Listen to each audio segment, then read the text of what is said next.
Beyond the dialogue series, we have had a research bulletin, which was launched in September.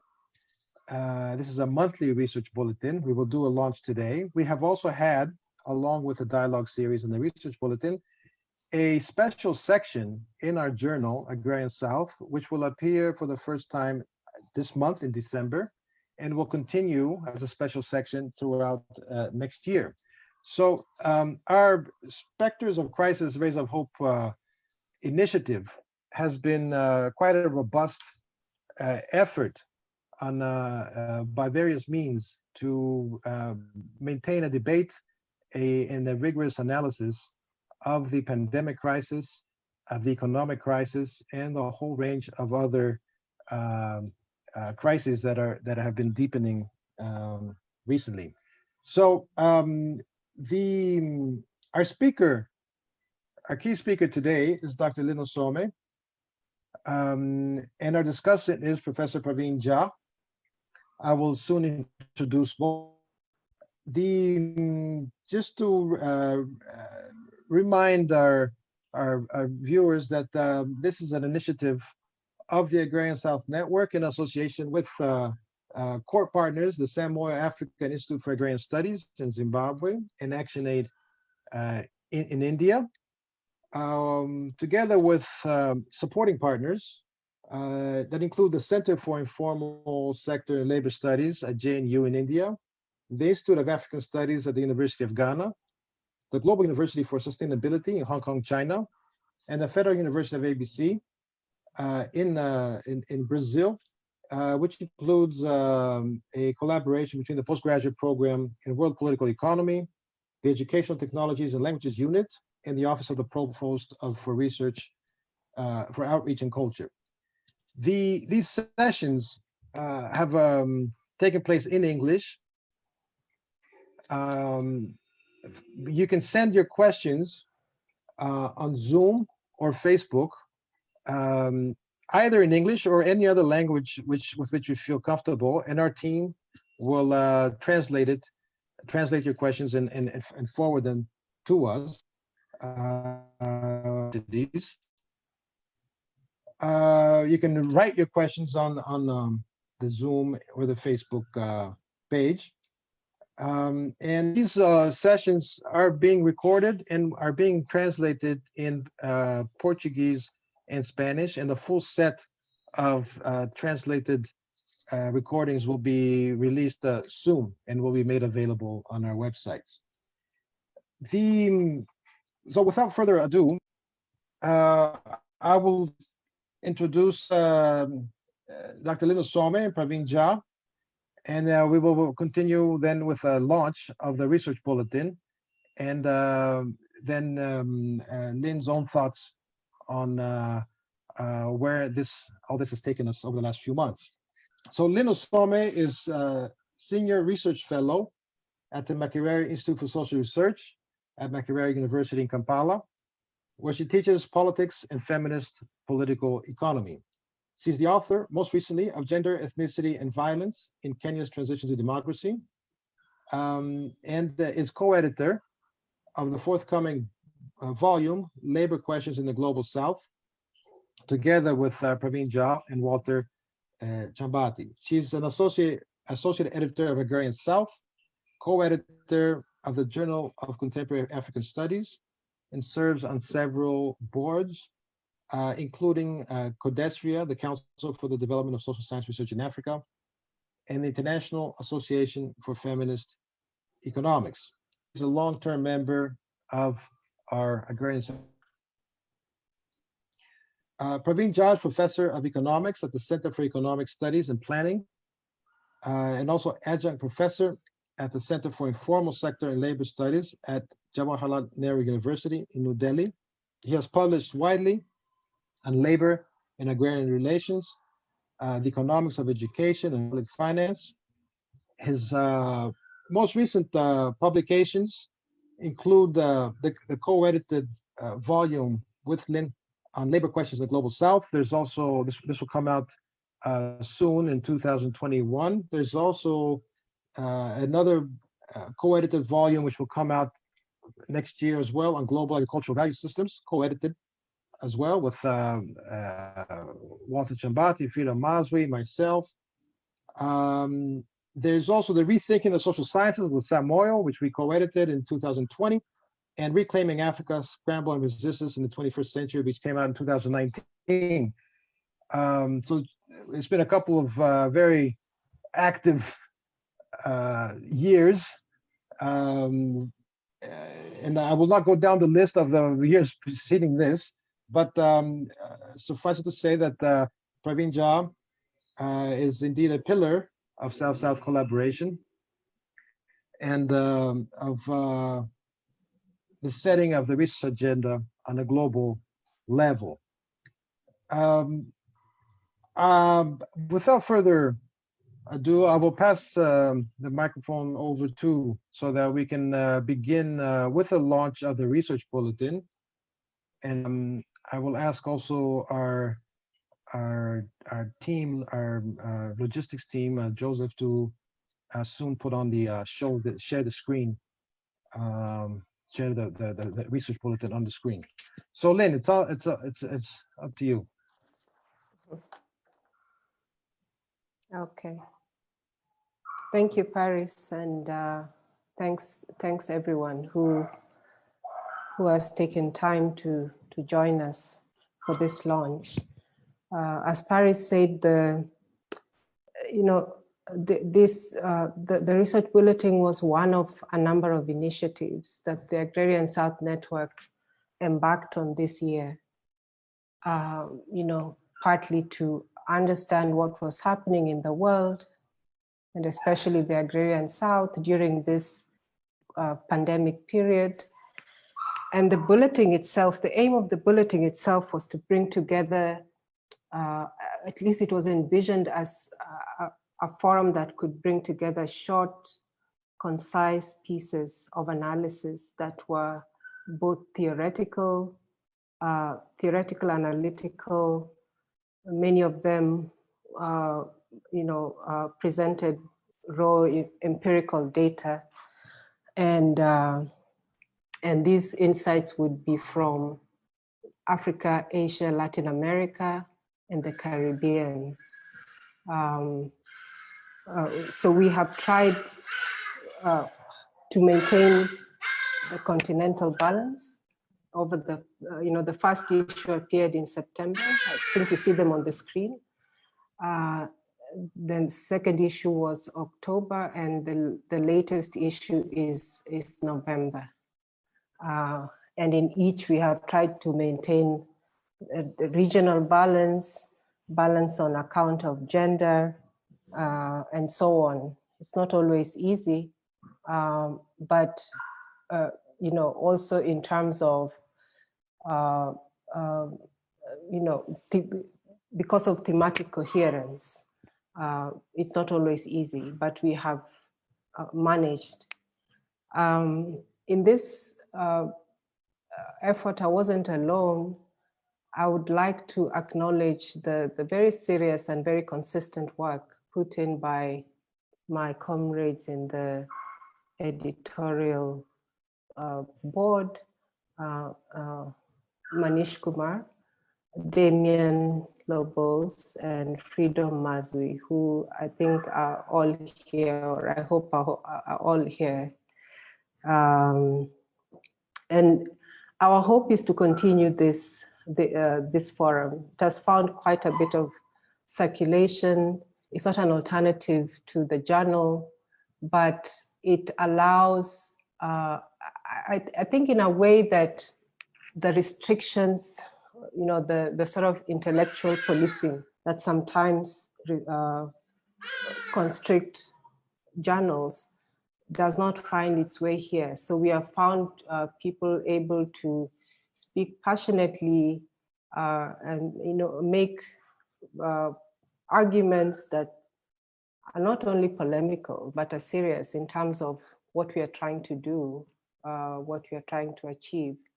So as a space, it has been very productive. And we hope that, to see especially younger scholars putting in contributions in the coming months.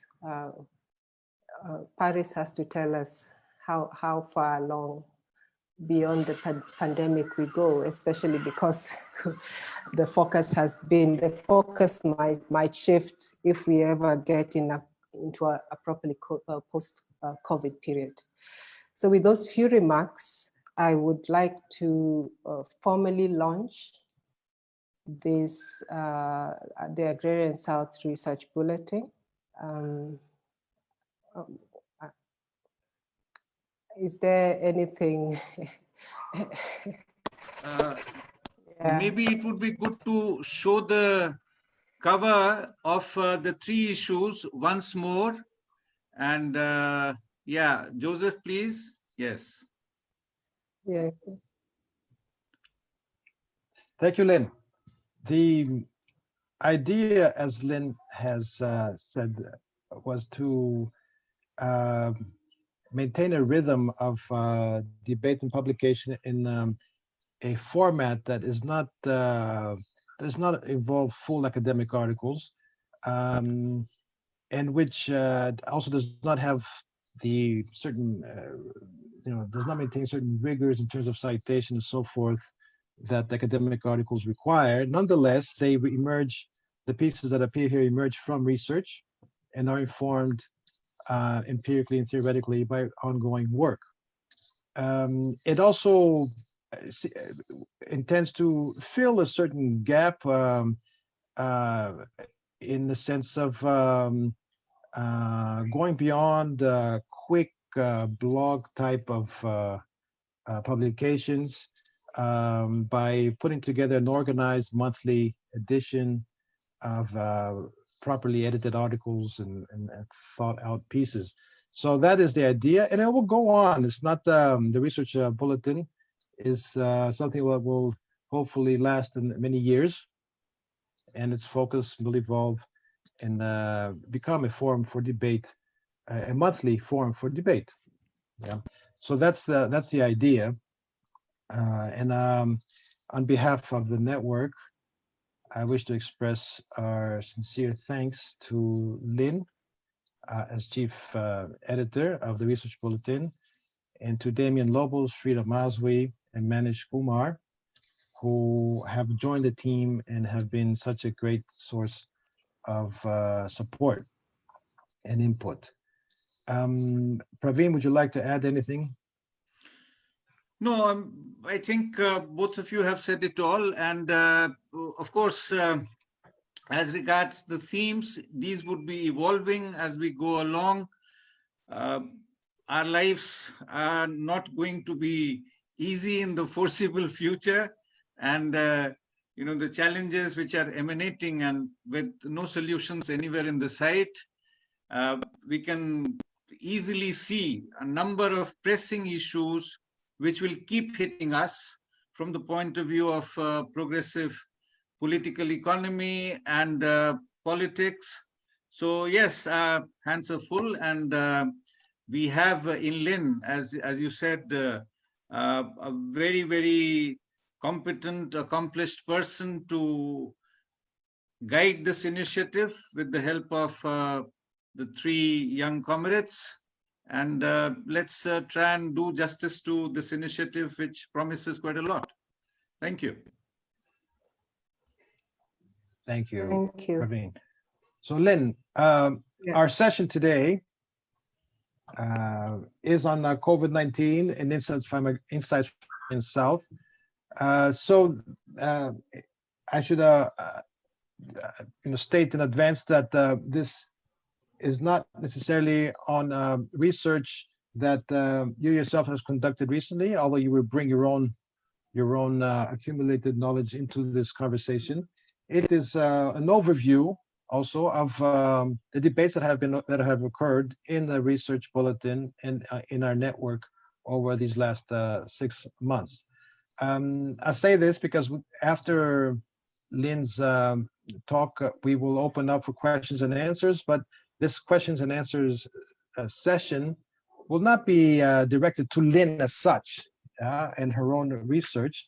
And it's a session where we can raise all kinds of issues and make comments and analyses of our own. So Lynn, back to you. Okay, thank you, Paris.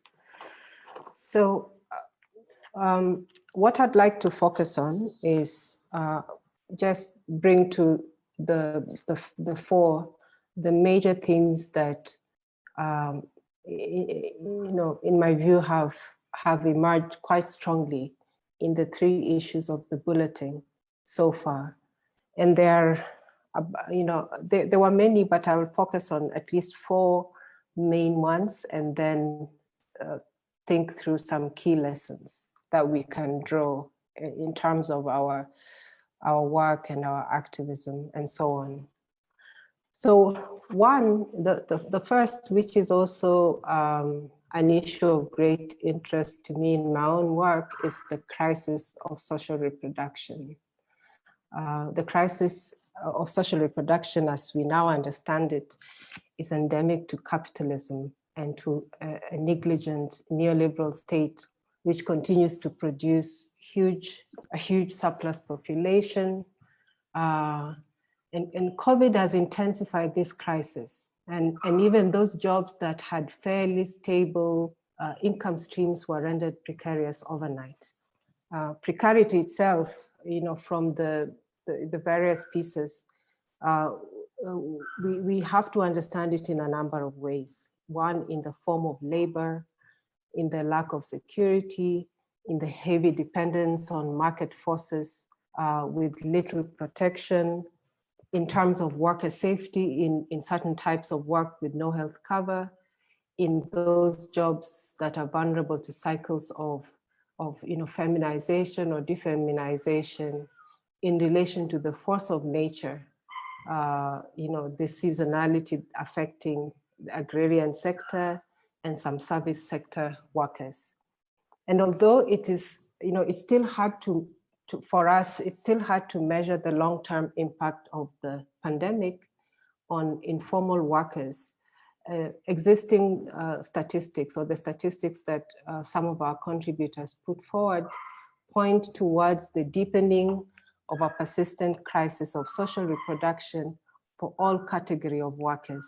And here I'm particularly making reference to Archana Prashad's work on India, who is with us on this call today.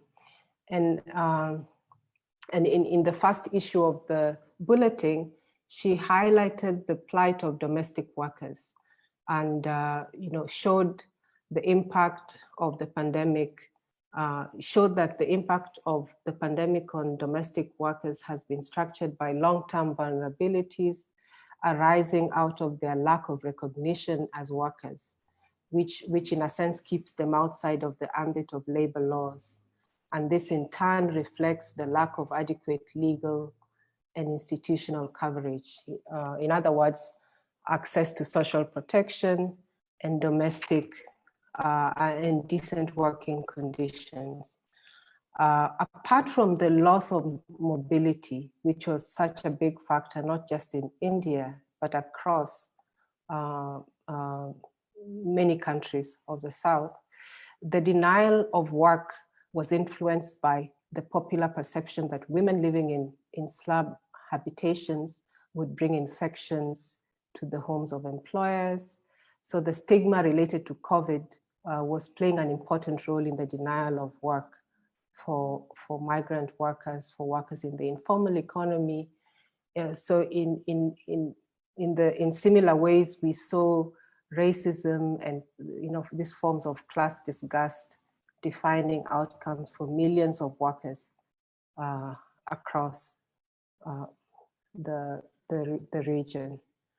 So even though the recognition, this is one of the things obviously that is more forcefully on the table, the recognition of informal work, labor rights for those workers, as being a remedy for some of the deprivations they faced.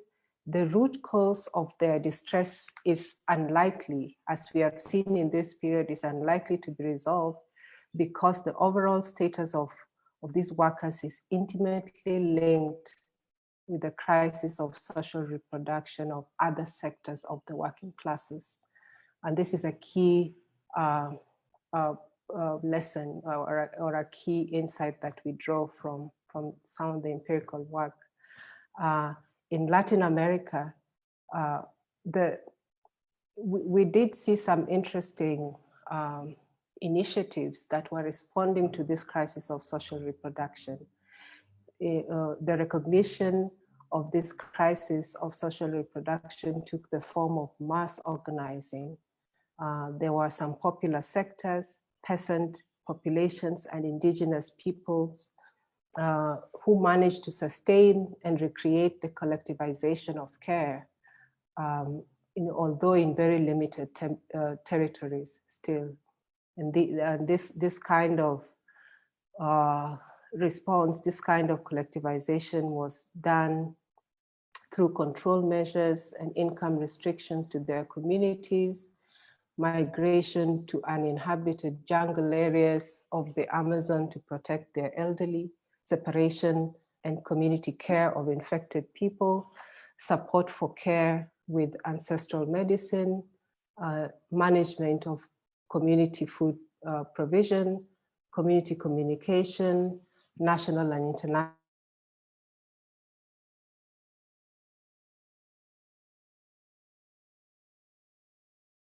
international communication going forward. The second major theme was around debt and the crisis of financialized capitalism, the crisis that COVID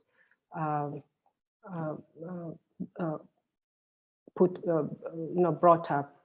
So again, in the contributions, we saw how in Latin America, the arrival of COVID exacerbated the main characteristics of state-society relations. And these are huge socioeconomic inequality, authoritarian and police regimes, and neoliberal and corrupt governments. In short, the pandemic exposed the growing poverty, precariousness, and dehumanization of life. And the pandemic, in reality, joined a series of crises. It's not an isolated crisis circumscribed to the health system, but a multi-sectoral crisis that reminds us of the limits of consumer society, of unbridled individualism, of an economic system that is related to the destruction of nature, where large multinational companies are above the state and dictate the rules of the game on a world scale for the production and distribution of food, water, and natural goods. This impact of increasing debt on ordinary people, the impact of increasing debt on ordinary people, which is, really, I think what this pandemic forced us to do in many ways was to think beyond, or in spite of the huge structural ways in which we usually think, and to think in terms of what was happening to ordinary people. And a primary impact, of course, was the inability to create jobs and economic development. We already know that a key problem with financialization relates to its effects on households, right? Because real wages have become stagnant, people have turned to debt. The financialization of everyday life means that people have to borrow in order to consume, and the public provision of health, education, housing is replaced by private provisioning of these public goods, and drawing goods into the financial system and trapping them into, rather drawing households into the financial system and trapping them in generational cycles of poverty. So working people's access to these necessities is also determined by historical inequalities on the basis of gender, of race, of sexuality, of ethnicity, caste, class. At the same time, as the as the articles, the contribution showed, a significant weakness of macroeconomic policy under financialized capitalism pertains to a particular insensitivity to household demand and a neglect with significant negative incomes for individuals and households, which itself reflects a crisis tendency within capitalism, or a crisis of care. Third, and a big issue, a big concern in the bulletin that kept kind of recurring under almost in a cross-cutting way, was the question of food security, which a number of our contributors analyzed in relation to or versus food sovereignty. So the pandemic highlighted the unsustainability, of course, of the existing models of food production and agriculture, which immediately affected those whose access to land, to the commons, to forests, to nature has relentlessly been restricted through ongoing forms of land dispossession. So, for example, as we learned from Paraguay, where nearly 30% of the 7 million inhabitants are poor, hunger and lack of access to food during lockdown had to be alleviated by the self-organization of the citizenry and the solidarity of social movements. While the food problem was enhanced by the pandemic, again, its root is in the production model that is designed for the concentration of agriculture, in this case, grains, and we saw again in Latin America, 6% of agricultural land is used for food production, which is insufficient, and as such, the contributions showed, this heavy dependence on food imports from neighboring countries. There's little state interest in promoting and strengthening peasant agriculture, and where nearly 82% of edible foods in Paraguay are imported from its Latin American neighbors. The contributions from Tunisia raised a fundamental challenge to this problem.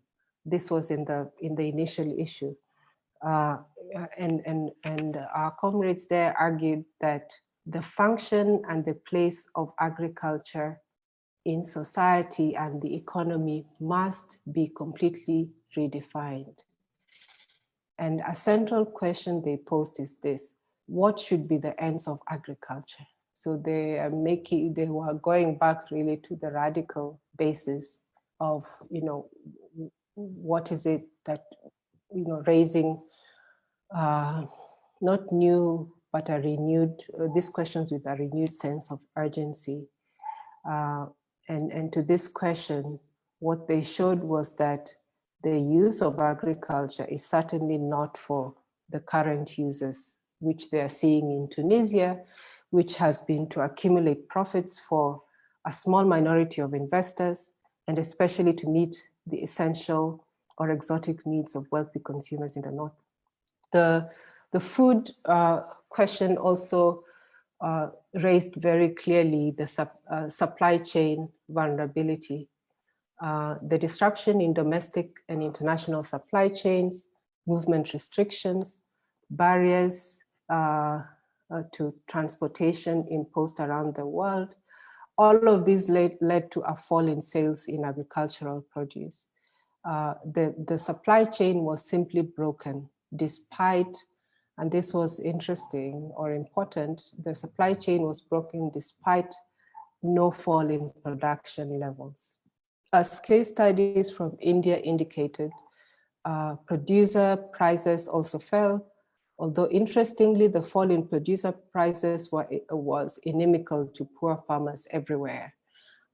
This fall in prices did not necessarily translate into a fall in consumer prices. In fact, consumer prices what we saw was consumer prices became more volatile.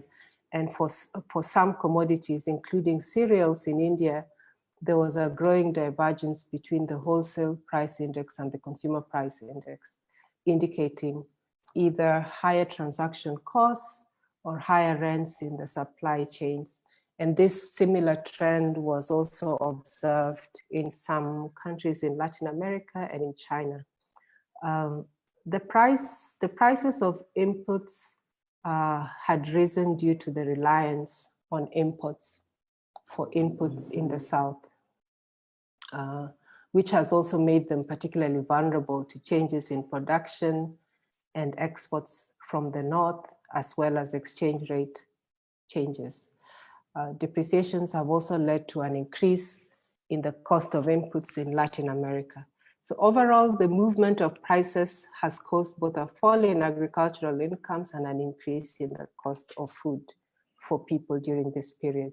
In Pakistan, we learned that this was a very interesting empirical piece, and we learned that COVID had a far-reaching effect on the availability of pulses, what the contributor called the meat for the majority, because of various, again, supply chain issues, such as shutdown of logistics operations, limited granting of operating permission to retail businesses under the COVID special operating procedures.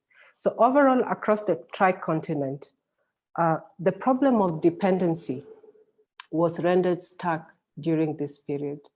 Liberalization has made a number of developing countries reliant on exporting cash crops to northern countries for foreign exchange and livelihoods.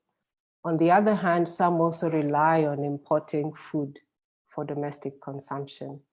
So our dependence on foreign production and foreign markets increase vulnerability of developing countries to fluctuations, of course, in foreign markets and exchange rates. So, goes without saying that a global recession would have jeopardized food security and increased poverty. The last major thematic issue that the contributions dealt with was the question of social protection. This question returned to sharp focus during the pandemic, and the dilemma we sit with is the extent to which actually we can reasonably expect the neoliberal state that has long abdicated that responsibility to step in and relieve the populace. In this sense, I think the question of social protection becomes a political rather than only an economic gamble. Political because states had to respond because their legitimacy really depends on the kinds of responses. And in the latest issue, Adeshina identified some contradictions of what he identifies as a segregated social policy at work in many African countries. In the context of neoliberal politics and policy regime, the approach to social assistance was couched in the language of the demonstrably deserving poor, extreme poverty, and safety net. This approach to social protection is built on the idea that the primary port of call for securing social protection is the market.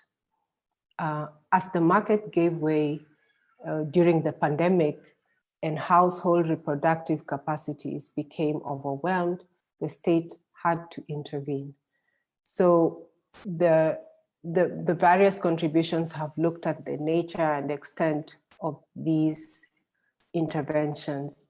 And on the African continent, this varied a great deal, with South Africa offering somehow the most extensive response based on a longer history of this, of course. But everywhere, all across the continent, fact, the tri-continent, we saw some kind of intervention to ease the pressure. And of course, the interventions were not done without significant pressure from a broad coalition of social movements and actors.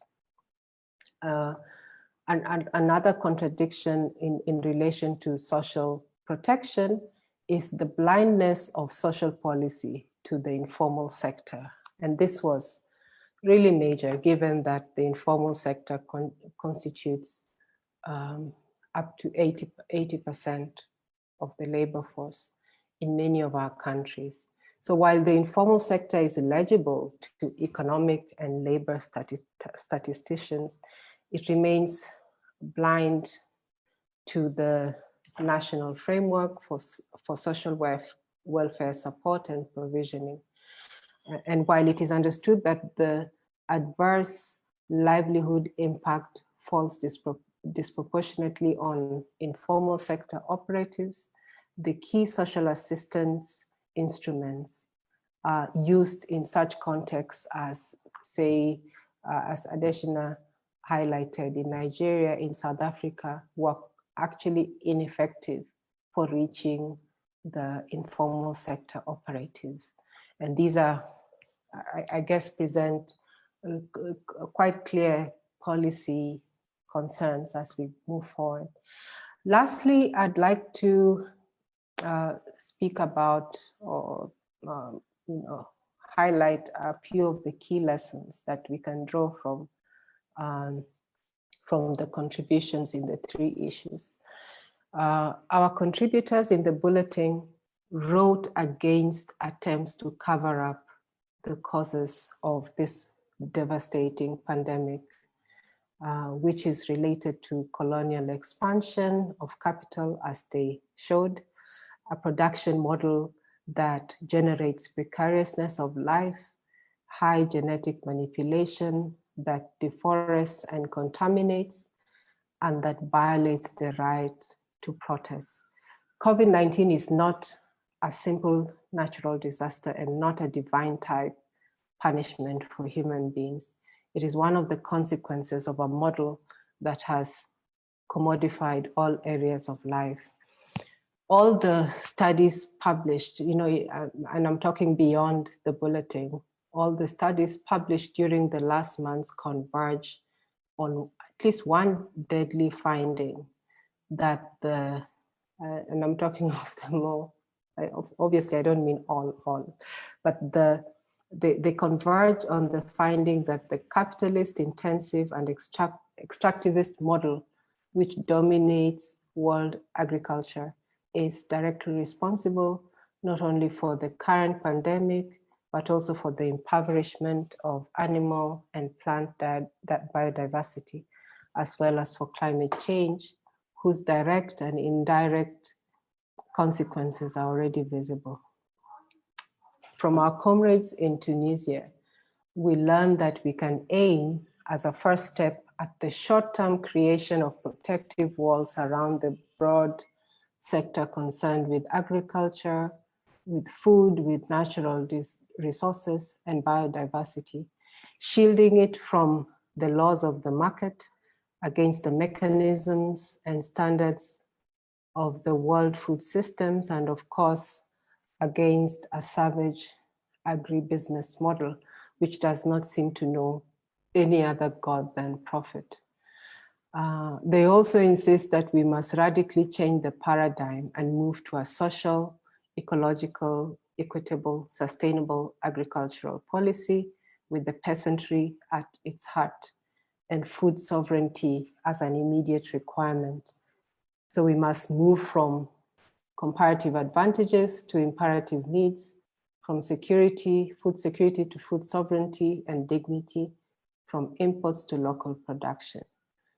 In Argentina, or in response to the agroecological imbalances that foresaw COVID, we learned that a program to create agroecological colonies in towns with low population density is being implemented at present out of a proposal by the Union of Workers of the Land, which is mainly the peasants and small producers. And this program will consist of the construction of houses and the concession of land, that is the permit for the use of fiscal land, to people who decide to move away from the metropolitan area of Buenos Aires. The aim of this program is twofold. One is to decompress the large cities and at the same time to reduce the cost of shipping food to the small towns. This kind of reverse migration away from cities, which earlier in the pandemic, unfortunately, was forced on many of the working poor when the pandemic broke, more lately has forced us to reconsider real alternatives, for the protection and just sustainability of nature, of our food, of climate, of health, and of well-being. On the social reproduction crisis, COVID highlighted how important it is to make visible, to value, formalize, reorganize the distribution of labor between genders and between social and state spheres. As well, the case has been made for a publicly managed national social insurance scheme as being vital for the protection of jobs and livelihoods. I mean, this is not, might not be radical in its aims, but in countries where it could be implemented on a wider scale, we saw some relief, some kind of difference. And of course, this is antithetical to the existing neoliberal, segregated, market-centric approach to social policy. Lastly, social protests have not stopped during quarantine, during lockdown. Everywhere and in many of the pieces, and of course in our own observations and participation, youth, women, neighborhood associations, unions, peasant and indigenous organizations have once again demonstrated their commitment in the struggle to build a different society. And these are the labors that we must continue to build on. Thank you.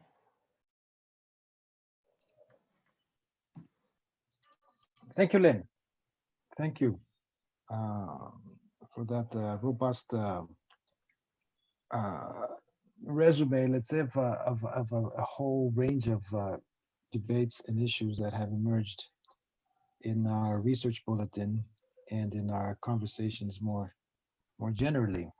Let's pass the microphone directly to Praveen before we can come back with some inputs from our viewers. Praveen, it's yours. Thank you, comrade. And Lynn, it was absolutely fabulous. Excellent rendering of what this bulletin has tried to map for itself in terms of both short-term and long-term concerns. So it's, even though these are short pieces and so on, but clearly there is an academic gravitas, not really in full-flowing academic papers, long papers and so on, but in terms of engagement with the key issues. And you, I think, put it extremely well in terms of capturing the ethos and the essence of what this exercise has been, which also sort of puts tremendous burden of responsibility in carrying it to the next stage, to sustaining it, and so on. So thanks for this kind of a overview, summary, and weaving together the key concerns which have emerged through various contributions. As you said, I mean, you were not trying to capture everything, all the issues, but you have been a kind of a master weaver, a wonderful storyteller in terms of what the core issues have been. So I am deeply thankful to you, grateful to you for putting the bulletin in perspective. Now, as you said,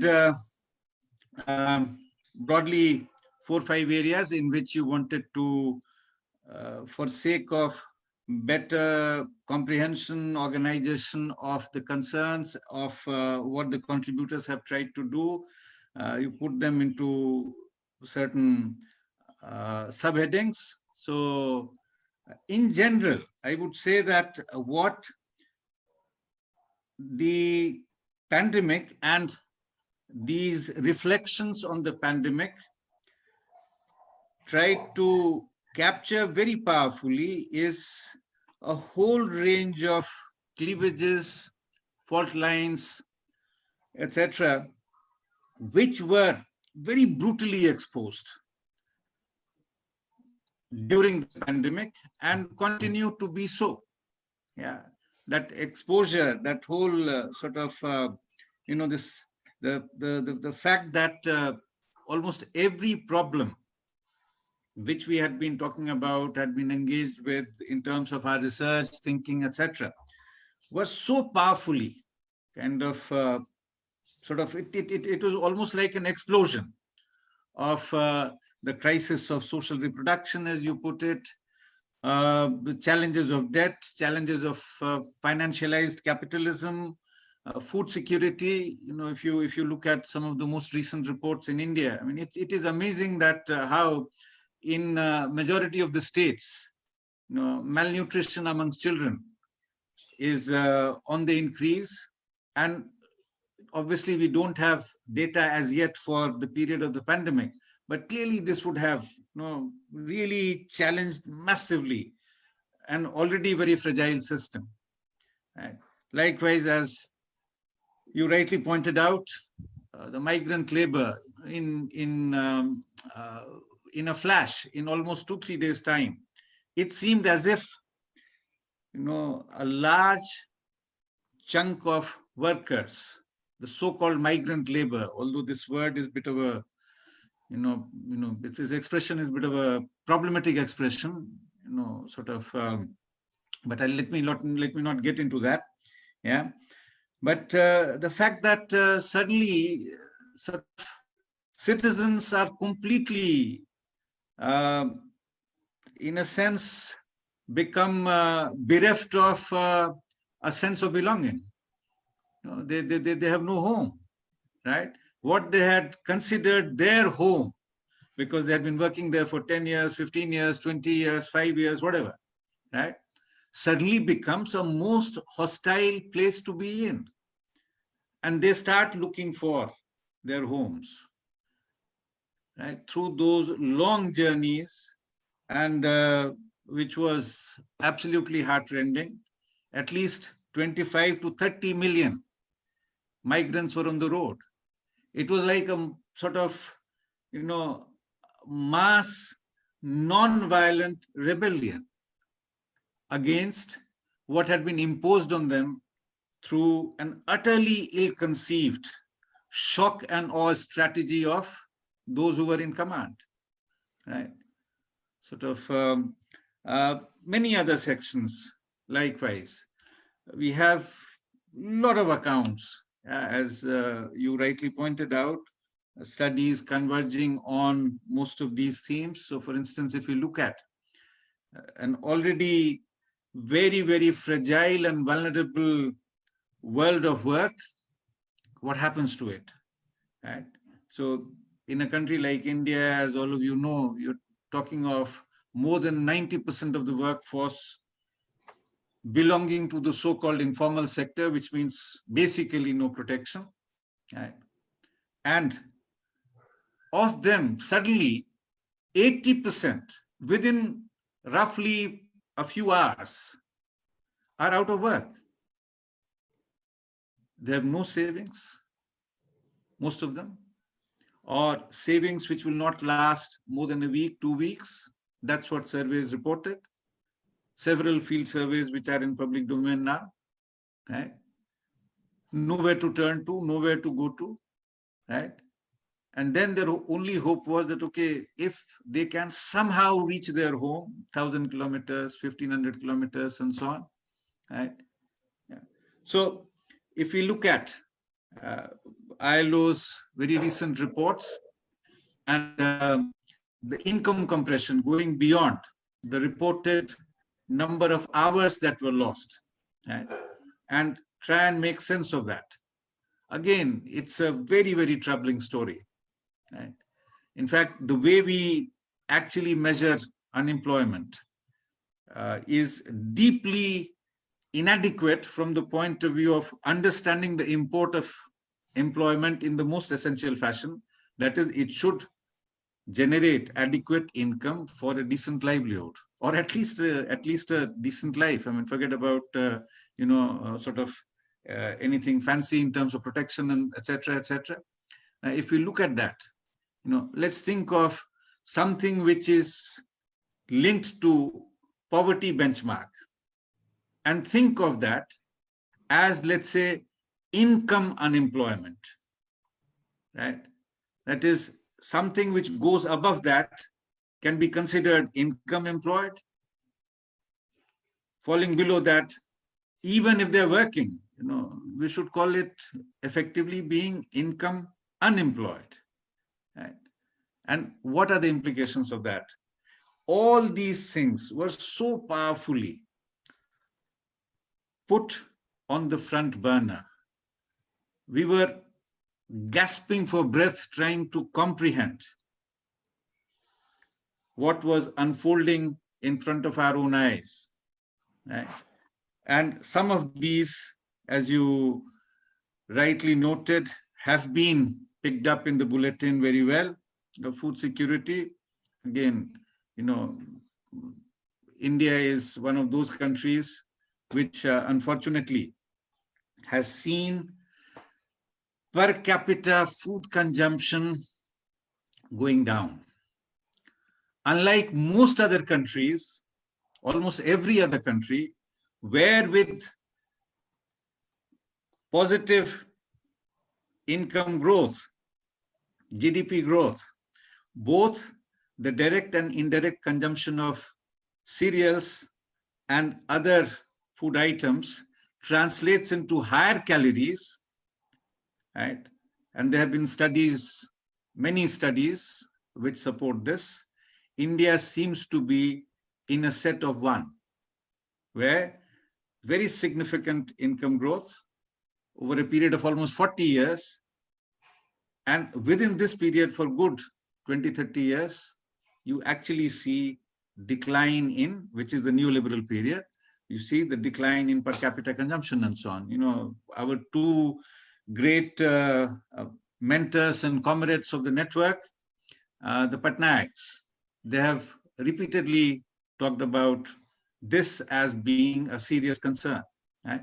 That again hit disastrous levels as per the field reports that we have. There are no large-scale surveys which have been done. It is too short a period, 9 months or so, to get us good quality data on that.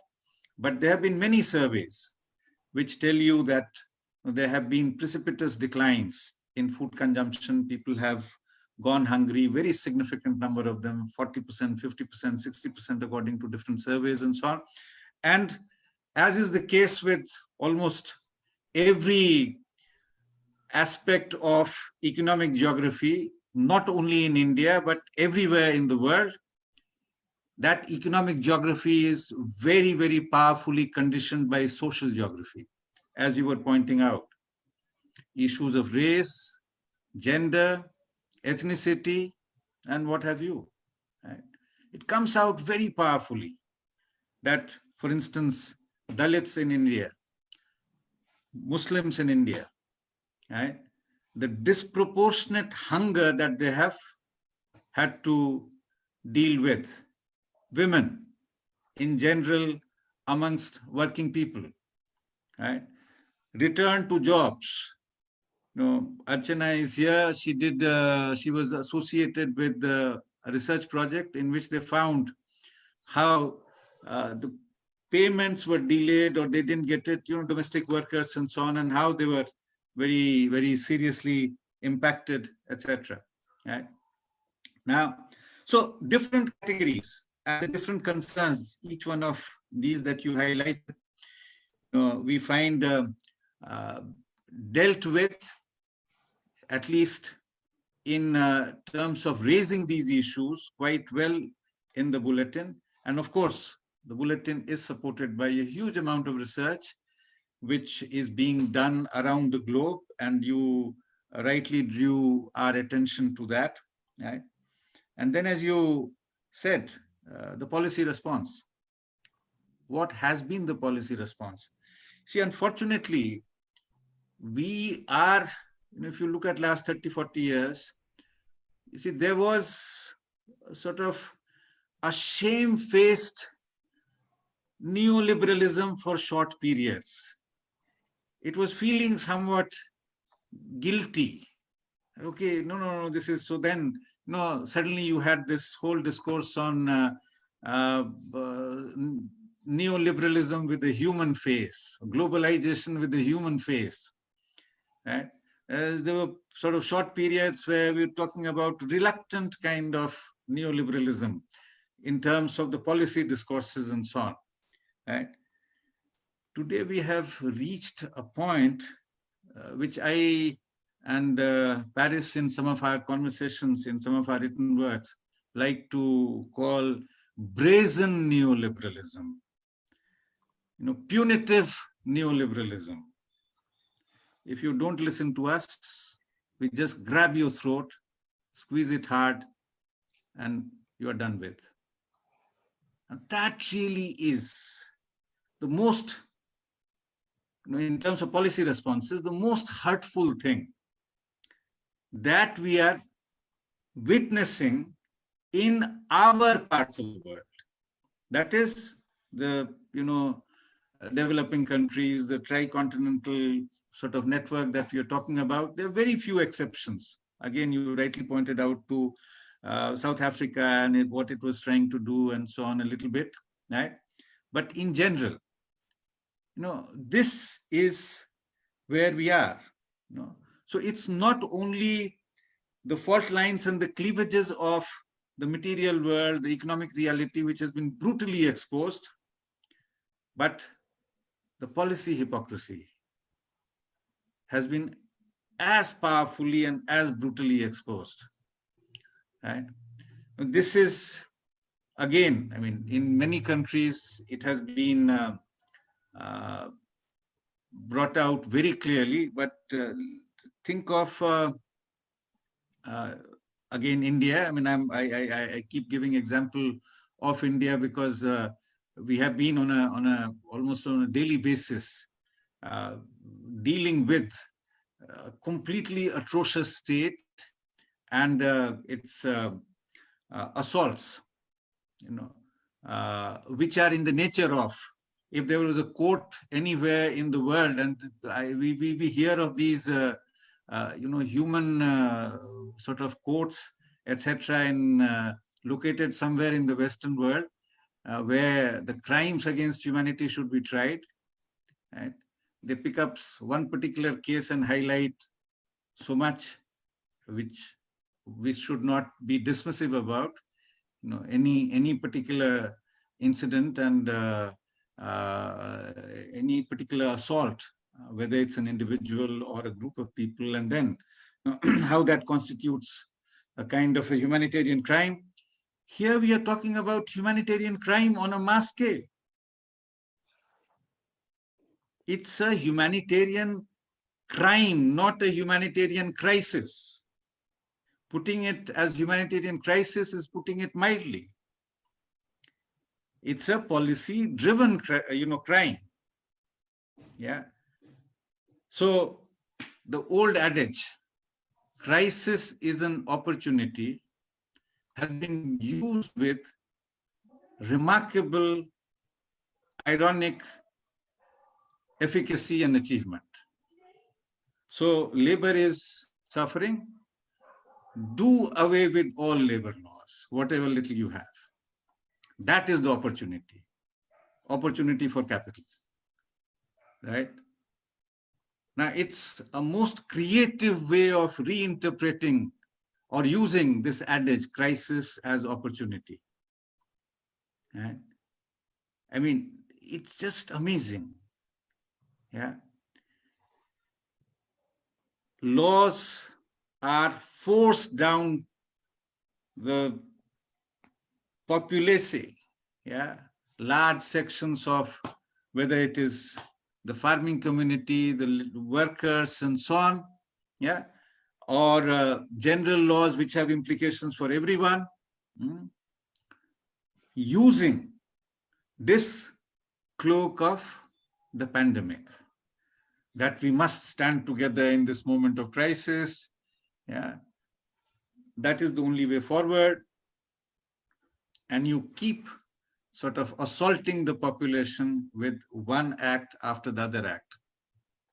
Right? As I said, the labor courts and so on and so forth in India, which many comrades here, I'm sure, would be aware of details of these. Likewise, in this utterly inhospitable Delhi winter, you have on different borders of Delhi, yeah, surrounding the neighboring states, yeah, you have at different points, different junctions, you have thousands of farmers, many of them in their 70s, 80s. We have already lost a few of them, battling utterly atrocious assault on Indian agriculture, right? Now, this does not surprise many of us, because this is a kind of a crisis of the model of development that we in Agrarian South, in our collective work, in our different publications, from the introduction to the journal, as you will recall, from that introduction onward, we have been saying, look, this is a disaster.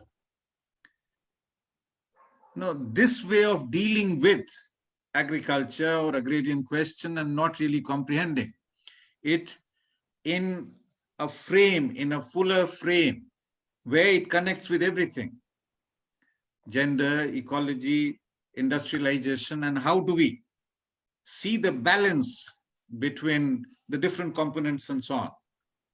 Yeah. Now, this again has been brought in very, very powerful kind of sort of display, the contradictions of this model of development, which has been a kind of a global tragedy, right?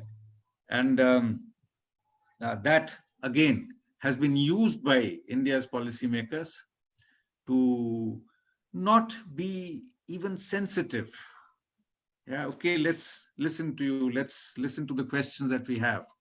But again, pushing for what I suggested earlier as a brazen, punitive neoliberalism, where everything which is property of the collective, of the society, is up for grabs.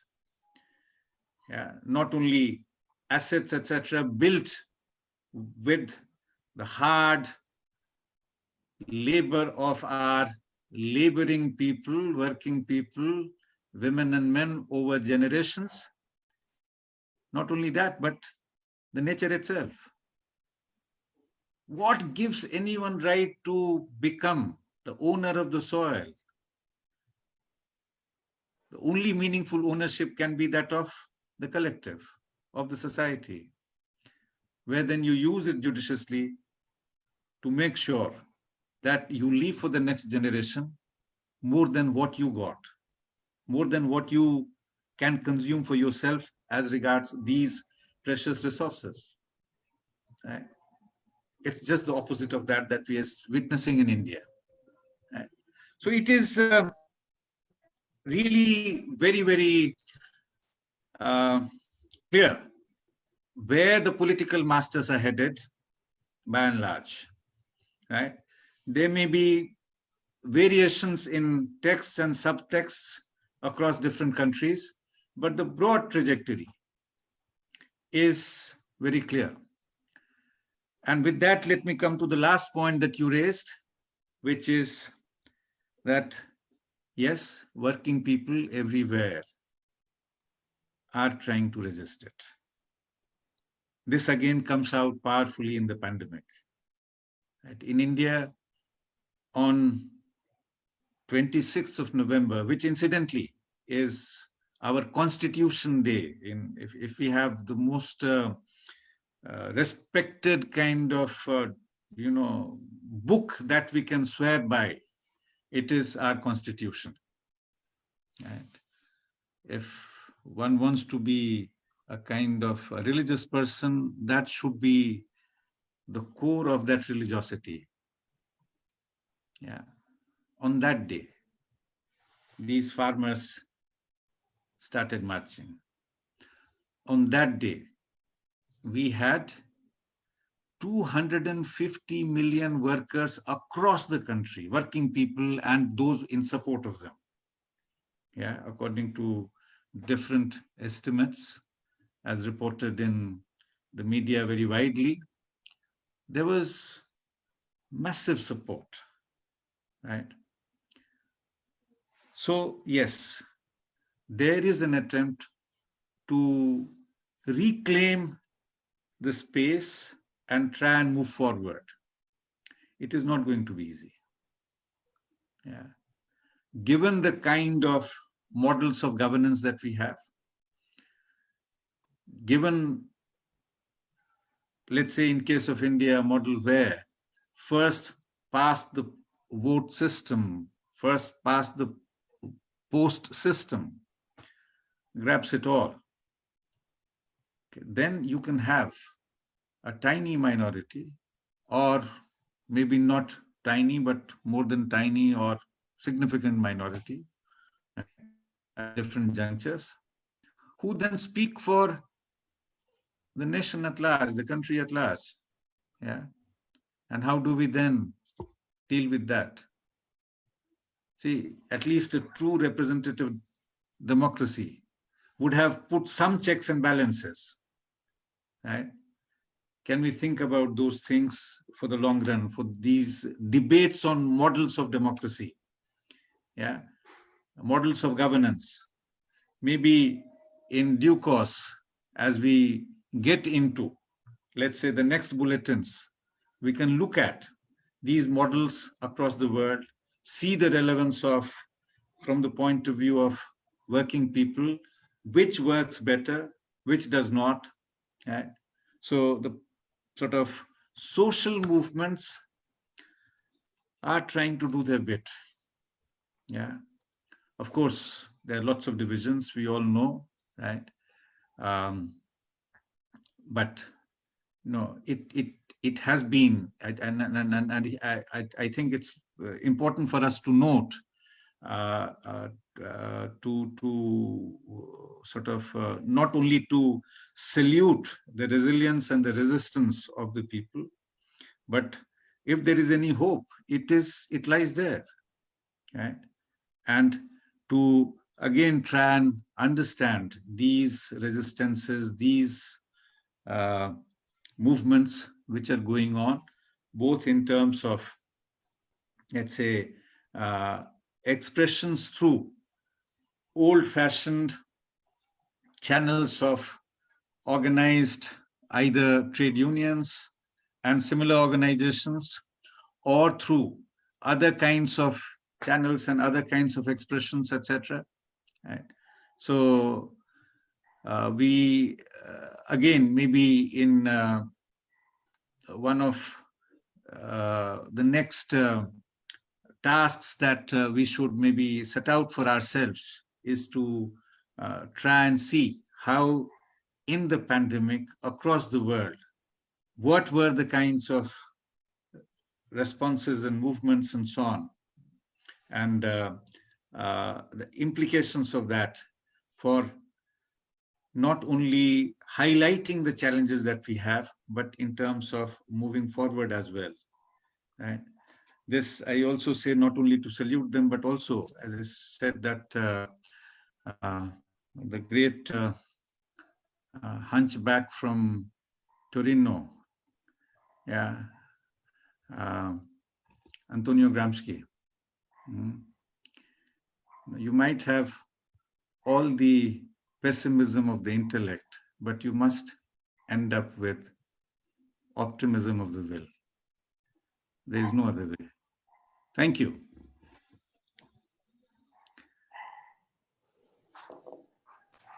Thank you, Praveen. Thank you very much. Thank you very much indeed to both of you for this broad canvas that you have put before us.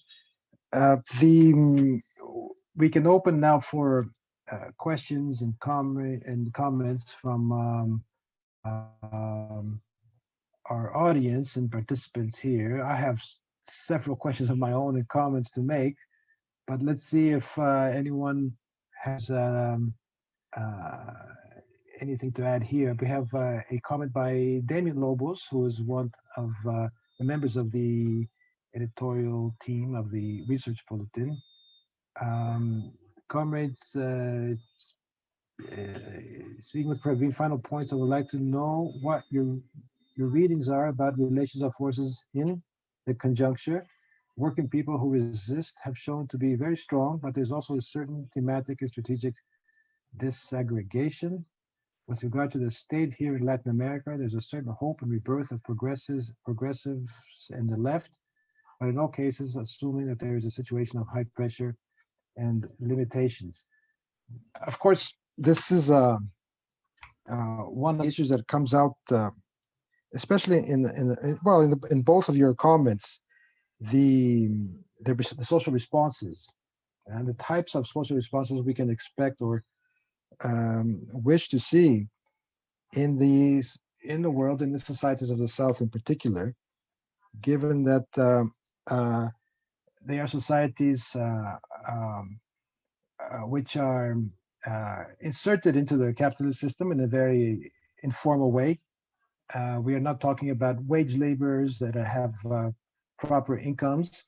It is a society whose majority on a world scale has a very problematic relationship with wage labor.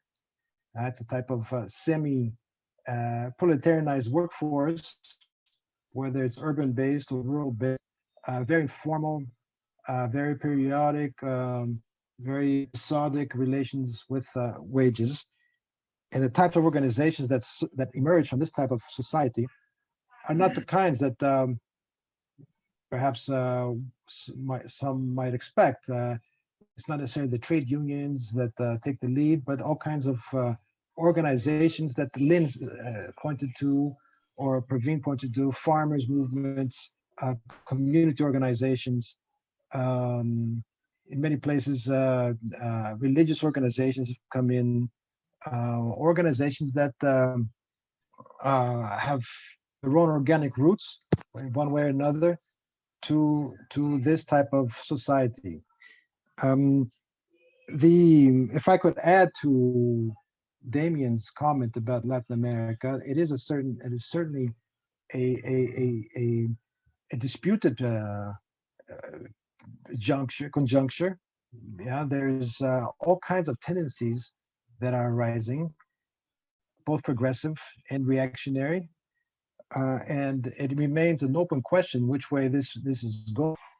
We were coming into, we had even before the pandemic, we had a situation of reactionary governments taking over, whether by elections or fraudulent elections, or by interventions of militaries, followed by mock elections, as in Bolivia, for example. But also in Brazil, we have had fraudulent elections, and in fact interventions by military behind the scenes. This was the situation before the pandemic, and today there has been, for example, a return to elections in Bolivia. There has been a progressive result to elections in Venezuela. Yeah. And we just have to wait and see how these things turn out in the coming months and years. But it is a disputed, certainly a disputed conjuncture. At the same time, we have contradictions which seem to be maturing in the North, especially in the United States. There seems to be an escalation of contradictions which are which do not compare to what was going on earlier in the last few decades. There is certainly an impoverishment that has been ongoing, and that which today has taken on a political confrontation. And this has to be also taken into account as we move forward. The another aspect which needs to be, I believe, put on the table is the fact that beyond or on top of the precarious social situation in the countries of the South, there has also been a very aggressive militarized and sanctions policy that has been imposed on the regions and countries around the world. And the pandemic struck at a time when countries were in the vice grip of sanctions and bellicose incursions in various regions. Venezuela is one of these situations. Zimbabwe is another, sanctions for over 20 years. Iran is another. Of course, we can go around the world. The sanctions regime is very strong around the world. So this is also a reminder that the methods have not changed, and that social contradictions and social protests will have to come up against the known methods of punishment and control that have been meted out for so many decades. It is certainly our generation and the new generations that are coming on board that will have to rise to the challenge. This crisis that we are confronting will not go away next year or in the coming years. It is really a generational crisis. It is a political age that will have to mature. Yeah, it is a political age unlike any other, which will have its own political expressions, its own types of movements, its own type of politics, and whose issues, of course, Lynn has already brought to the fore in her discussion. The 4 points, there are actually more than 4 points, but the 4 points that were stated as such: the social reproduction crisis. So movements that are coming in this political age will have to really give priority and theorize and organize politically around the issue of social reproduction, and the urgency of transformation of gender relations and relations between society and the state on issues of social reproduction. Of course, the question is a perennial issue that will have to be overcome in a very radical way. Food security, these are the issues that are also food sovereignty. These are issues that are entered into our political consciousness in ways which are unique in the 21st century. And social protection, of course. This is all urgent in the types of societies that have taken hold across the South.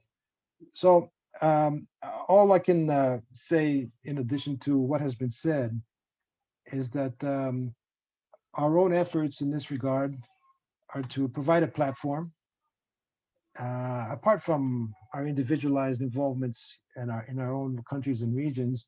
As a collective enterprise, our objective is to provide a platform for this new political age.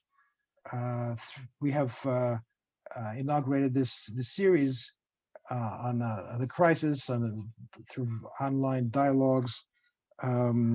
We have our research bulletin, and this can evolve in many ways. It is the purpose to have a forum for organized monthly debate, and also our journal will take this forward. Let me see here if there's any further issues amongst our comrades who are participating. Would anyone like to add, subtract? Ricardo Jacobs. Ricardo J is allowed to talk. Ricardo.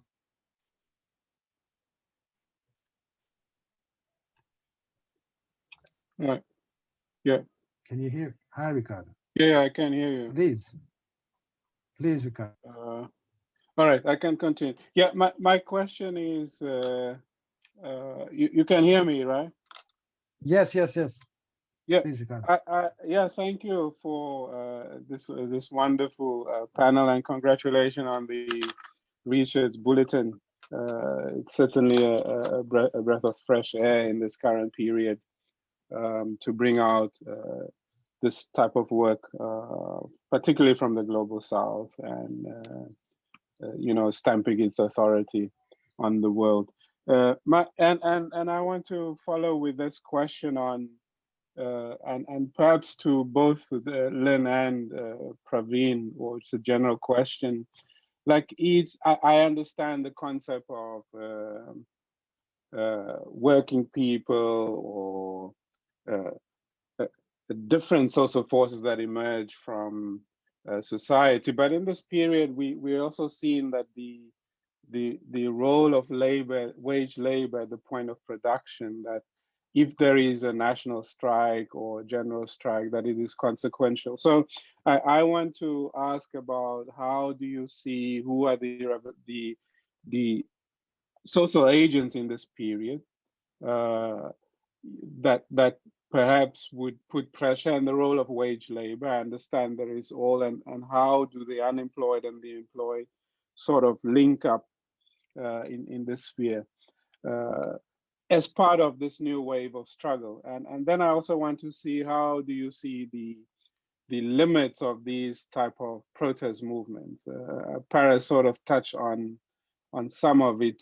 My second question is, we've also seen the complete militarization of containing the pandemic in countries like South Africa, Nigeria, where the police and the military, the army, was sort of unleashed to sort of contain the pandemic. And the question is, how do you see the role of the sort of militarization or the containment of this massive explosion of surplus population of informal workers post the pandemic? And just then the care economy, to Lynn, are we seeing ways in which people are reverting to sort of mutual aid, that type of form of survival within this period, and particularly the role of women in this current wave of struggle, in particular, I mean, in Africa and also in the global South more generally? Thank you. Thank you, Ricardo. We also have a hand up by Isa. Comrade Isa, please, the floor is yours. Okay. Thank you very much, Lynn and Praveen, for raising very fundamental issues. If the 2008 prime mortgage crisis in the US exposed partly the financialization of capitalism, this pandemic, as both of you point out, really has exposed all along the spectrum the full gamut of neoliberalism. And I think Lynn has summarized extremely well of how the built-in crisis of capitalism that we always been talking about, although we could not foresee how this crisis would manifest itself until this pandemic. How the pandemic has exposed the fundamental crisis of capitalism and financial capitalism, as well as its new phase neoliberalism. I would like to elaborate a bit on the last point that Praveen was making.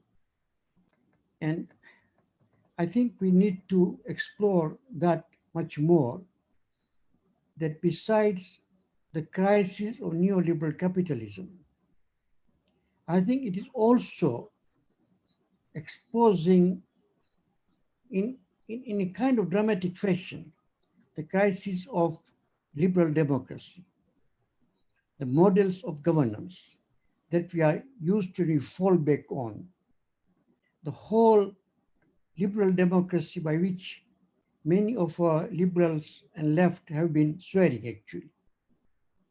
And that we have seen really exposed, and particularly in the case of India.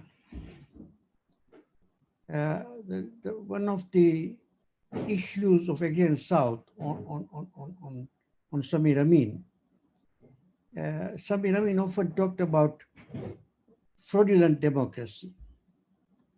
And he argued that fraudulent democracy leads to fascism. Now, that was a general point. But it seems to me now that has really come right in front of our eyes, particularly with what is happening in India. What Praveen has described as a massive crime against humanity. That has been the response of a government that has come to power through liberal democracy. So it really exposes this model of governance that we are used to and we talk about often. And I'm thinking of how our intellectuals, even somewhat progressive intellectuals in Africa, fall back more or less like a knee-jerk reaction to liberal democracy. While in Africa, there's been uneven response. Ricardo has pointed out militarization in Nigeria, in South Africa, and elsewhere. But in other countries as well, although there are uneven responses, depending on the intensity of the pandemic. But we are already seeing all over the place proto-fascist reactions in terms of political governance. Now, where does that leave us? What kind of alternative political discourse, what kind of alternative organizational discourses we have to begin to think about and develop? Because I think it's extremely important that in such a situation of crisis, intellectuals who work from the standpoint of the working people should be able to develop alternative discourses on which eventually people can fall back on and see that there are certain things possible. The working people in India have shown us the massive protest that is more than a silver lining. But more than that, how do we carry that forward? Because it seems to me that, and Praveen will correct me if I'm wrong, that the 250 million people who have occupied highways for the last 2 weeks or so, clearly protesting against neoliberal policies. That practical action, of course, did not just develop. That practical protest, that practical action is also, if I may say, the fruit of the long discourse against neoliberalism that was developed by radical intellectuals. You see? So it is not unimportant if I may say so, although I think I'm underestimating, to develop ideas, to develop alternative discourses and ideas. And I think in one area we have to develop alternative ideas and discourses is the area of political governance. Now, some work has already started being done on the whole use of the concept of the commons. And I personally believe, and I would like to hear Com's reaction to that, that is probably one thing that holds a promise for developing alternative discourse. Not only the traditional commons, but the new commons, not only the commons in individual countries and so-called nations with these boundaries, with the pandemic has shown how artificial these boundaries are. Okay, but sort of global commons from the standpoint of the working people. And how, on the basis of global commons, we can work towards building solidarities across borders. That's the short comment I wanted to make. Thank you. Thank you, Isa. There is one other comment and question that came in through the chat, if I may read this out, and then we can go back to Lynn and Praveen. This is from Sudeep Shrestha from Nepal, if I'm not mistaken. Congratulations for the release of the bulletin. This is directed to Praveen. The comment is, as the great Marxist leader Rosa Luxemburg pointed out in her magnum opus, Accumulation of Capital, in the chapter, The Struggle Against Natural Economy, what then the British ruler did in India and French ruler in Algeria for land grabbing, I think a present neoliberal regime is also doing the same in the name of farm reform in India in the of COVID-19. How do you assess and compare this? And most ironic for us Nepalese, that here sugarcane farmers are in the streets in Kathmandu, the different parts of the country, demanding the payment of the sugarcane of previous years. Here, the so-called left government has become vehicle of neoliberal policy. Farmers in India and Nepal, along with other people, are in stress. How do you see the outcome of this quote-unquote humanitarian crime caused by neoliberal policy? So there you go, the comparison between Nepal and in India on the farmers' protests. So let's go back to Lynn, and also Archana has raised, but let's come back to. We still have time. Let's go back to Lynn for now, and then we'll start with Archana next round. Please, Lynn.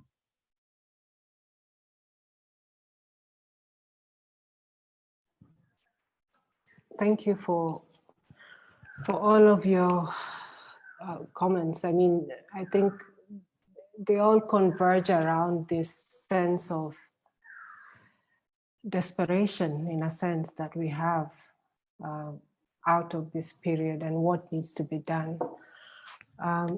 Ricardo, I'll on the question of militarization and how do we see the role of militarization? I think, my own sense is to look at it in relation to the question, the very significant point that Isa has made around the crisis of liberal democracy itself. One of the things that liberal democracy has bequeathed us with is this language of rights. It's a very it's a language of rights that is bereft of context, is bereft of history, is bereft of politics. And so, the demand for rights, which is really the language between us and the liberal democratic state, whichever form exists. The demand for right places on the one side the individual, not the collective. And on the other hand, on the other side is the state. So we are not, I don't think we are any longer speaking about collectives against the state. We're talking about the individual against the state. That is who the state doesn't recognize as, the granting of rights, whether it's in the constitution or conventions or whatever, are granted on this basis. And so my sense is that our movements lack coherence in a real sense. And the violence that is being directed, I don't think a state that knows that it's dealing with an entire movement, take the numbers that Praveen is describing in India, a state that has a sense that it is dealing with this massive movement or collectives of people is going to be that brazen in using violence. These are states that think they're still dealing with individuals, and they've used all the tactics, including the politics of caste and race and gender and so on.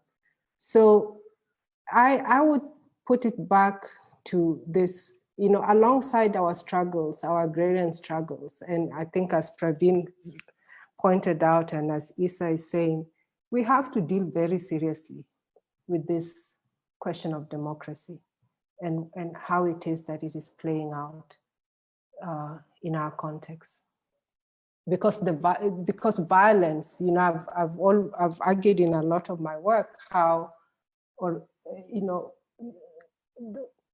the liberal democratic form of governance is an inherently violent form of governance, and it plays out. And so earlier on in the year, when I was reflecting on this militarization of the response, it wasn't surprising to me at all.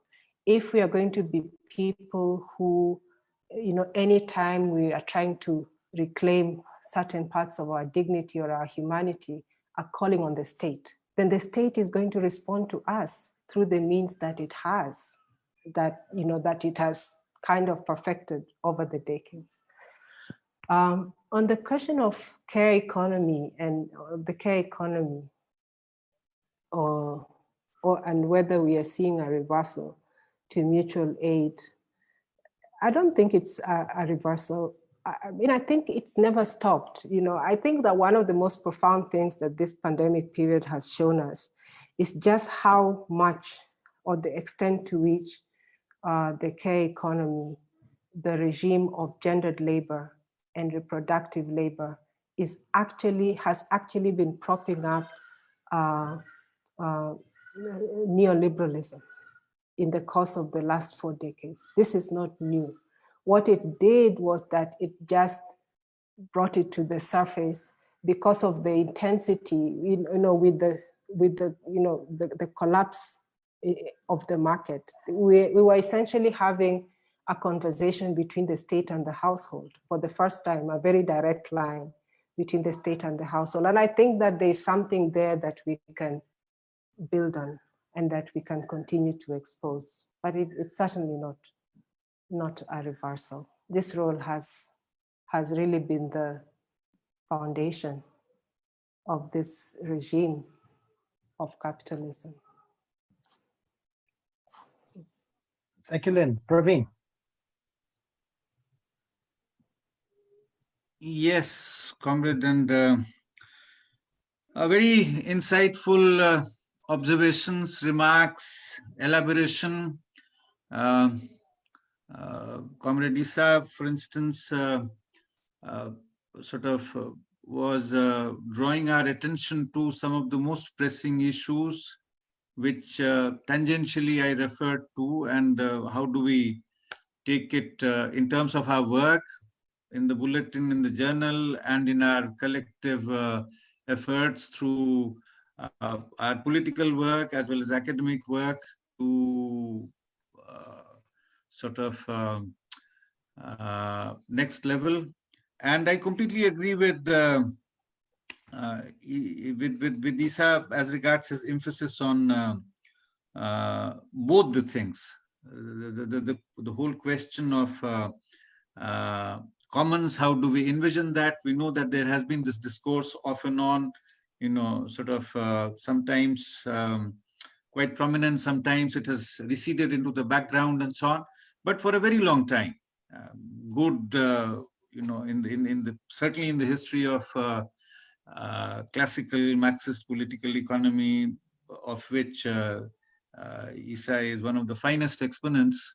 So, this is something which we need to bring back on the absolutely front burner. And, for instance, all these deals that, if you look at last 30, 40 years, even in the time of neoliberalism, we keep talking of all kinds of protocols, Kyoto Protocol and Paris Protocol and so on, which is basically what? A lip service to the idea of these global commons, but effectively just going against it.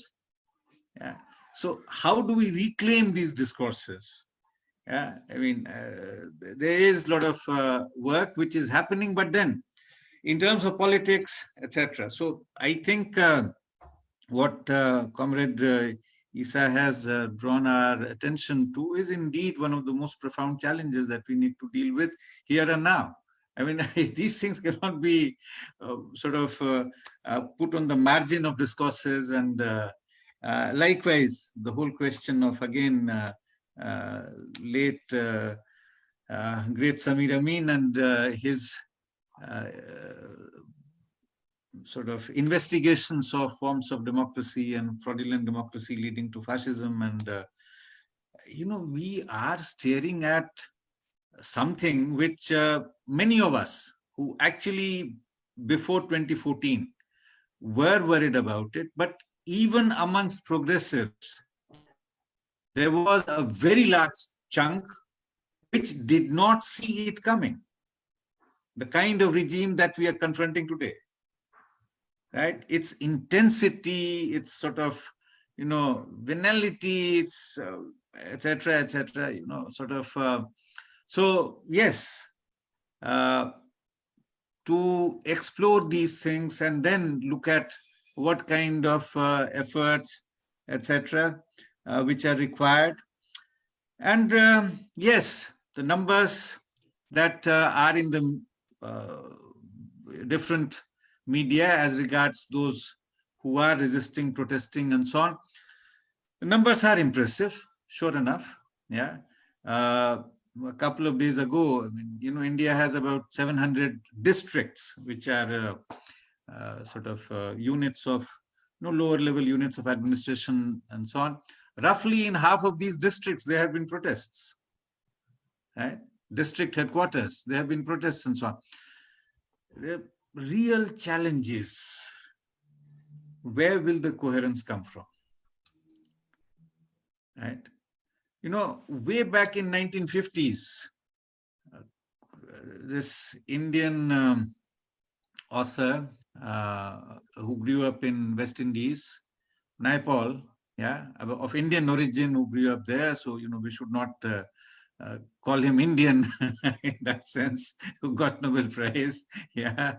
So he had a phrase which remained etched in my memory, which has remained etched in my memory for the last 30 odd years. He talked of India, a country of million mutinies. It's just that they don't come together. Million mutinies, that's what he referred to, right? And the addition is mine, that these do not come together, right? Yes, a few issues currently, in this resistance, this farmers movement, have got focused, and hopefully there is a greater purpose in terms of substantial coherence, at least on focusing on these disastrous laws, which is a crime against agriculture, in my way of looking at it. It's a kind of development trajectory that we must reject and so on. Something which, again, we have been talking about for several years. Right? And if that succeeds, there is some window, some opening. Yeah. And then how do we go forward and so on? So, Comrade Isa, I'm sure you are wishing us well, wishing the movements in India well. We can be at least optimistic, yeah. But how it pans out, we know that the regime is vicious. Let there be no illusions about it. Okay. Whether they will consider the minimal demands which have been put there, and the minimal is the maximal in this case, because they're basically saying that, look, repeal the laws, right? And without that, there's no move forward. They can easily repeal these, bring back the new laws, negotiate first with the farmers, in fact, put in some of the provisions that they want to, and there could be some, at least, sort of conversation and some give and take, etc., which will not solve the deeper problems, right? But at least, this deadlock would be broken then. I think that's the situation as regards the farmers' resistance, in particular, as regards vis-a-vis workers. In spite of very huge numbers, there is not even a recognition of the concerns that they have been, putting up valiantly and for several years now. And there have been, a series of these pretty substantive protests in terms of numbers on the labor situation. But last 6 years or so, there is not an iota of even, recognizing what could be a point for discussion and discourse. And with the, in fact, the only forum in which these discussions used to be held, Indian Labour Conference, that has been done away with, where you had the workers, the employers, the state, and so on. That has been simply been done away with. Not officially, but, no meetings are convened, right? The person who's, okay, let me not get into lots of these details, which then create a situation of libel, so to say, in terms of naming and shaming. So, let me not get into lots of these issues. But yes, indeed, the issues which Professor Shivji has drawn our attention to, I think we need to do a lot more work on. Likewise, coming to, sort of the concerns and the questions and responses, Ricardo, Sudeep was a student of ours at Jawaharlal Nehru University and is an activist in Kathmandu, and also, very engaged, progressive academic and activist. So Sudeep, of course, as you know, you talked of the great Rosa Luxemburg and how she had analyzed a particular conjuncture and situation and so on. Yes, these things keep playing and replaying in history. No, Sudeep? Yeah, this is something which we know that, there are bouts of accelerated primitive accumulation, right, at different junctures, different points, and so on. So yes, indeed, that is very much on display. And in fact, you see, this whole business of how the left becomes an ally of neoliberalism, that was Tony Blair, that was our SPD in Germany, and so on and so forth. Yes, you see, that third way was the way to so-called hell. If you believe in, those formulations. But the argument was that this will serve everyone's interest and so on. So, as you know, the road to hell is paved with good intentions. So the likes of Schroeder and Tony Blair, and then everyone following them in different parts of the world, and yeah, that was the beginning of it, and where even the Maoist left in Nepal, unfortunately, how that has been ensnared by it. Yeah, so yes, so Sudeep, you know the details very well. Let me not get into it, but this is something which we have to think of as a massive, huge challenge that is confronting us. Ricardo, yes, one of the most important laws in Marx's laws is law of primary accumulation, which says what? basically endless, ceaseless production of surplus population. That, to my mind, is the most important law in terms of an understanding of spontaneous capitalism, right? You had a certain kind of labor coming to the fore as social political agency because of very specific juncture, very specific sort of elements in that larger trajectory, right? Which was massively helped by colonialism, imperialism, etc., right? Which resulted in the formation of the core and the periphery and so on. Right? In case of rest of us in the periphery, which is almost 6 billion of the world, right? And it's again another irony that we call it periphery, right? So in this periphery, it has to be very serious building of partnerships between all these different segmented kinds of what Professor Shiji keeps reminding us, that we should call them working people. I'm sure, Ricardo, you know it very well, that we have very frequently talked of the classical Marxist categories in terms of relative surplus population and proto and semi-proletariat and so on and so forth. Yeah, so whichever way we want to phrase it, call it, etc., that partnership is, absolutely central, and there the labor will have to be.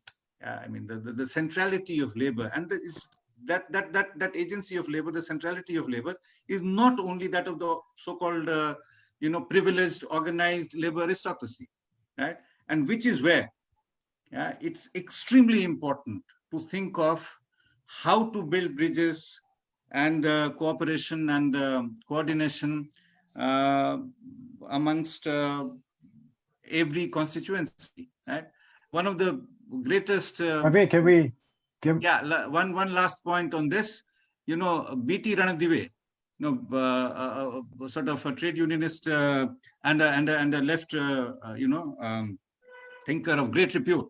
As he put it, the organized sector, which is the so-called formal sector, that was in 1950s, that if it does not get into working with the rest of them, there will be no future for this sector. Right? So that was a very important point, and very important thing that he had emphasized then. Yeah. And which is the only way forward. Right?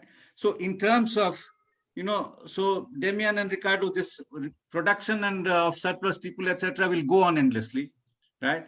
Till the spontaneous capitalism is challenged, is controlled, as long as you believe in capitalism, right?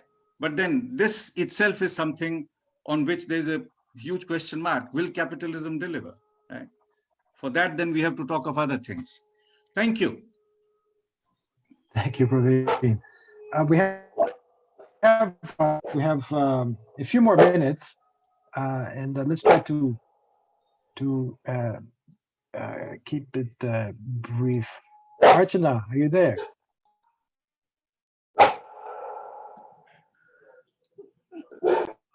So actually, I just wanted to, there's been a lot of talk about resistance and the farmers' issues and all this. I just want to sort of say that I think we should be a bit careful about how we look at this conjecture in the farmers' movement, because the farmers' movement is, as Isa and Praveen also said, it's been going on for some time. But I think the movement today is a little different from what happened maybe even 2 years ago with the Long March and things like that. See, if you go to the different borders where the farmers are sitting, there are a couple of interesting points to note. If you go to the most famous and the most jammed border, which is the Singhu border, actually the farmers over there, they have all their supplies. They're also getting help, but they have all their own supplies also. And they are really actually not the most underprivileged farmers who are sitting there. But if you go to the Tikri border, from what I could make out at least, there are farmers who are coming in cycles, in rotation, and trying to help each other through this thing. What the short point that I'm trying to make is that for the first time within the farmers movement, we are seeing a massive alliance between all segments of the farmers and the agricultural workers, because the current laws, which were in the pipeline for some time now, have now openly made a direct attack on the livelihood of the big farmers also, which is not the case with the workers' movement right now. The workers' movement, of course, all the workers are in a bad shape. It's a deep crisis and all, but the contradictions between the workers are actually deepening, according to me, rather than resolving themselves. So obviously the movement will have to come up with something, as Praveen said, better in order to make that unity. But I don't think that unity can be on labor laws, because anyway 90% of the people were outside the scope of the labor laws.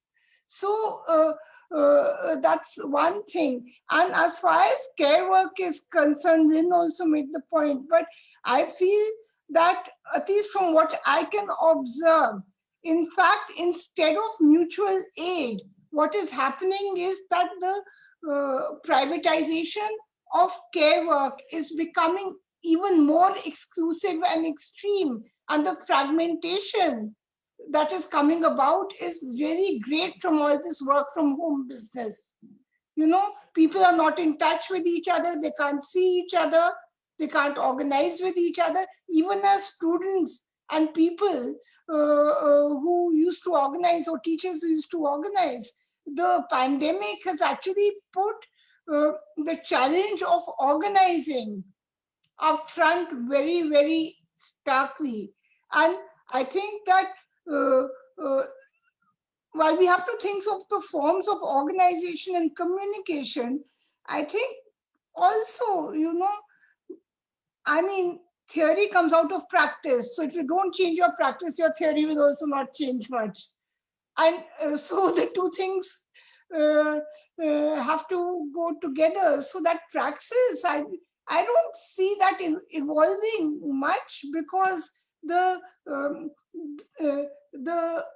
distance between the working class and the intellectuals is also widening rather than narrowing, in my experience at least. And I wonder how we're going to resolve that problem. Yes. Paris, I think we should Thanks, certainly Archana. draw in Damien and Manish and Freedom as part of this bulletin team, if they have any remark to make. Yeah, before we close. Manish, Damien, and Freedom, would you like to turn on your cameras? Are you? They deserve our congratulations and along then for doing a very sort of credible work. Yes. Yeah. So if they have anything fantastic to say, work. Yeah. Okay. Nothing much to say, but just to thank the Agrarian South Network, our editor, for the work which she has been doing in steering the whole editorial team, pushing this whole work, and we hope to continue doing well. We continue to learn from the various pieces which come from all the 3 continents. So thank you very much for cooperation. Damien. Yes, the same thing. It was a very, very important experience, and it was a great discussion and a great space with the comrades. And well, hopefully we keep on going with this. Thank you very much. Yes, of course. Manish.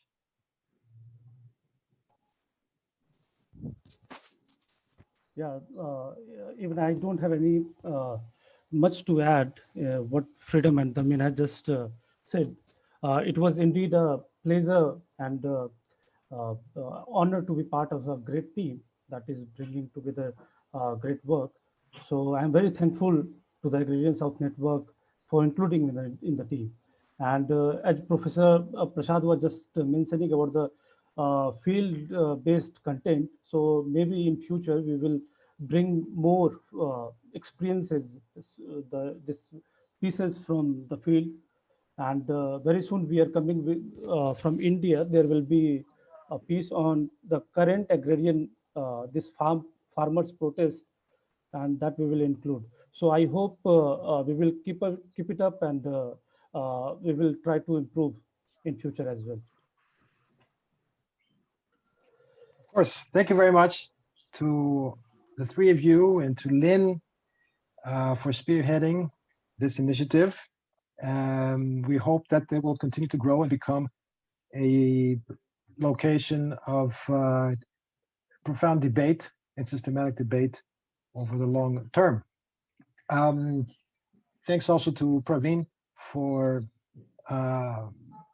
rounding off all these debates and giving your own insight into these pressing issues.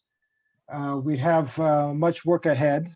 As I mentioned in the beginning, this is the last online dialogue session. Anyway, the series is coming to an end online. We will have to assess this experience and see how to proceed next year.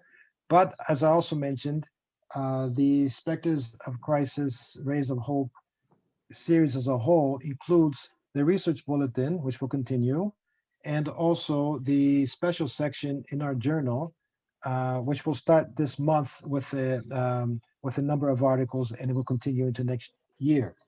As far as next year is concerned, we will make some decisions in the coming weeks.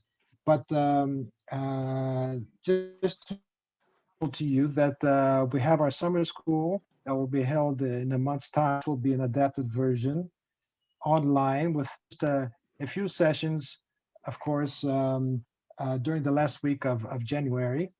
And this will include, in fact, on Monday, the 25th of January, they will kick off with a celebration of our journal, Agrarian South, which will be celebrating the 10 years since its founding. And the first issues that came out in 2012, we've actually finished now the whole decade. Some 30 issues have come out, 10 volumes. And this celebration will take the form of a conversation whose contours will be defined very soon. There will also be the Sam Moore Memorial Lecture, the fourth Sam Moore Memorial Lecture on Tuesday, the 26th. This will be given by Dr. Michael Witter from the University of West Indies in Jamaica. And then we'll have the sessions of the summer school on that Wednesday, Friday of that last week of January. After that, we will be in constant touch via social media to let you know what the ongoing plan is that will go forward. For participating, for tuning this debate. I could not have done this without you. We have all there gone through this collective learning experience, which is our method.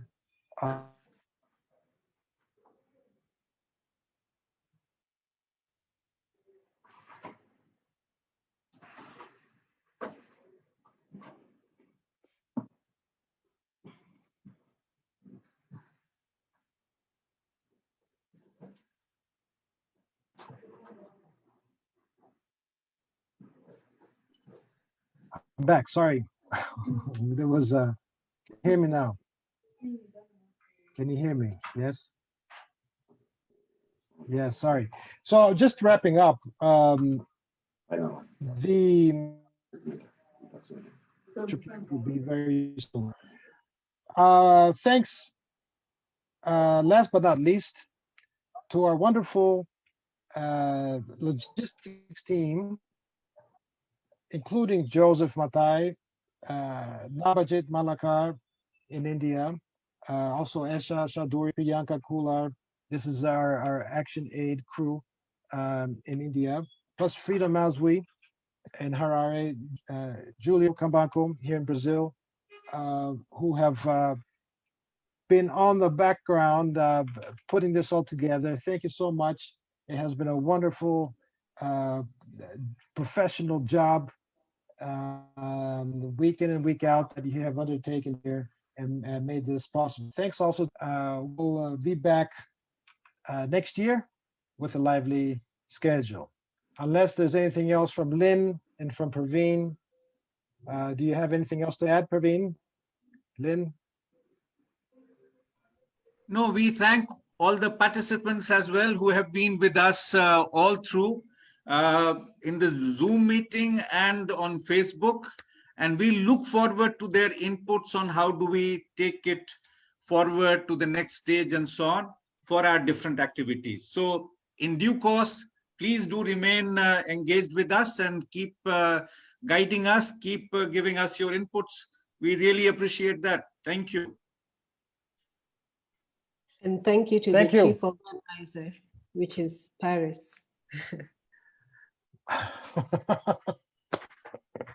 Thank you all. Thank you, Lynn. Thank you, Praveen. Thank you all who have been watching us. We'll see you again next year. Thank you. Bye-bye. Thank you for a great job, comrade, for steering us all through. Fantastic job. Thanks.